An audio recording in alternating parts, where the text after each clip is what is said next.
benepisyaryo sa In the Eyes of a Child concert ni Kuya Daniel Razon ng mga batang ulila, may kapansanan, karamdaman at iba't ibang Children's Welfare Foundation. Ito ang balita ni Rosalie Cos. Ang mga batang ito ay napilitang maghanap buhay sa murang edad upang makatulong sa kanilang mga magulang. Ang mga musmus na ito naman, sa murang edad ay nakikipaglaban sa karamdaman at namulat ng may kapansanan.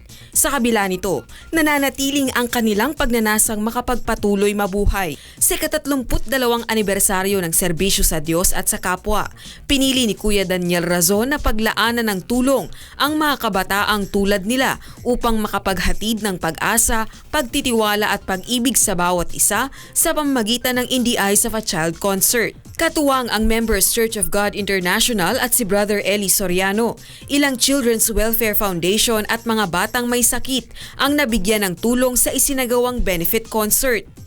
Ang mga bata po ang siguradong makakarating sa kaharian ng langit. Kaya makakatiyak tayo ang mga bata, pinaglilingkuran ng mga anghel yan eh. Isang kalugod-lugod na bagay sa Diyos at kayong lahat na sumuporta dito sa endeavor na ito, you are doing service as angels are doing service for the heirs of salvation. Nagbigay kaaliwan at inspirasyon sa birthday concert ang bilang ni Juan Lu. Ako to si Nicola. Ilang taong ka na? Ako to? Hindi ako. Ikaw, syempre. Ay, ako to, ako? 6 years old. Ano gusto mo maging? 7 years old. Darren Espanto. They don't know that I come running home when I fall down. They don't know who picks me up when no one is around. I drop my sword and look up for his smile. Gwyneth Dorado.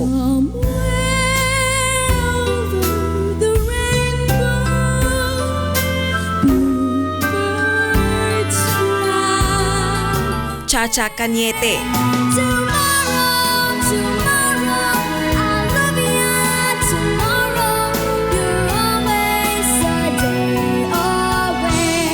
Micah Cloma at KNC Coral.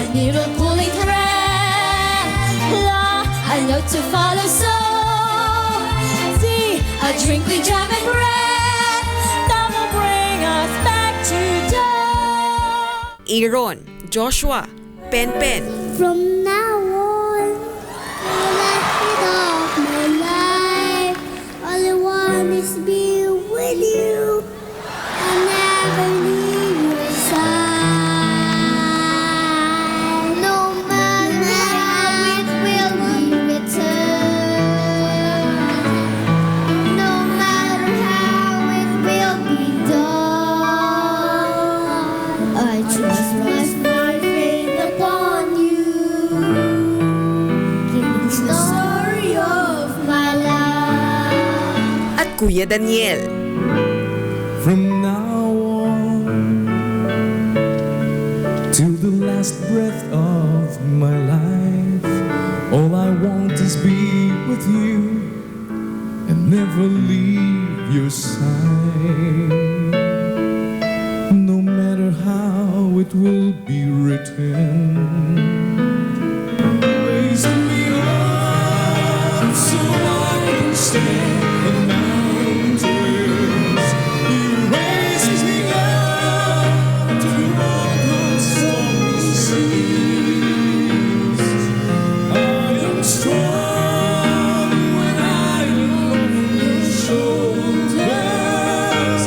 Raise me up to more than I can be.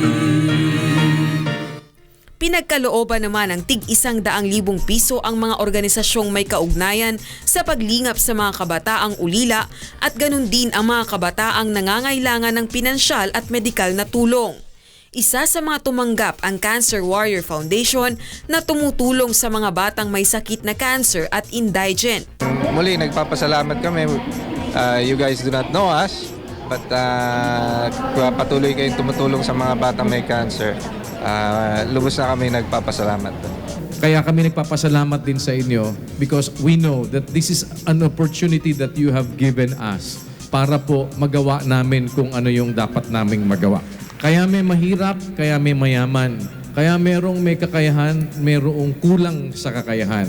Para yung may kakayahan, tumulong dun sa kulang ang kakayahan. Sana nare-realize po natin na may kakayahang makatulong, tumulong po tayo. At least, lagi niyong tandaan, sabi sa Bible, mas mapalad ang magbigay kaysa sa tumanggap.